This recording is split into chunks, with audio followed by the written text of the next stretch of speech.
లోకాలోక పర్వతం. నారద, అటుపైని లోకాలోక పర్వతం ఉంది. లోకాలోకాలకు అంతరాళంలో ఉండటం వల్ల దానికి ఆ పేరు వచ్చింది. మానసోత్తరం నుంచి సుమేరు వరకు మధ్య భాగంలో బంగారు భూమి ఉంది. అది అద్దంలా మెరిసిపోతూ ఉంటుంది. అక్కడ ప్రాణి అనేదే ఉండదు. అందులోకి ప్రవేశించిన ఏ పదార్థము మరింక తిరిగి కనిపించదు. అందుచేతనే అక్కడ జీవరాశి లేదనడం. అందుచేతనే దానిని లోకాలోకం అనడం.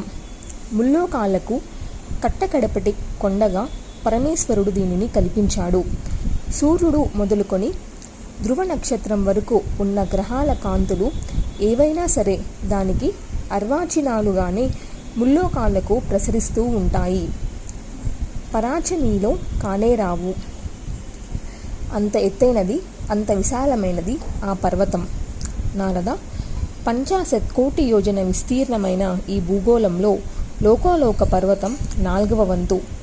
ఆ పర్వతం మీద 4 దిక్కుల 4 దిగ్గజాలను నిలబెట్టాడు బ్రహ్మదేవుడు. వృషభం, పుష్పచూడం, వామనం, అపరాజితం అని వాటి పేర్లు. ఇవే సమస్త లోకాలకు స్థితిహేతువులని పెద్దలు చెబుతున్నారు.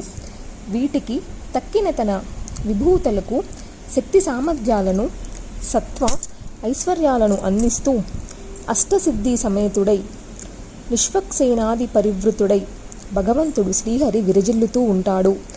సకల లోకాలకు శుభం కలిగించడం కోసం 4 చేతులలోనూ 4 ఆయుధాలు ధరించి ఉంటాడు. కల్పాంతం వరకు అదే వేషంతో ఉండే సనాతనుడతడు. స్వమాయా విరచితమైన ఈ విశ్వం అతడికి వెలుపల లోపల కూడా ఉంటుంది. వెలుపల ఉండేది లోకం, లోపల ఉండేది అలోకం.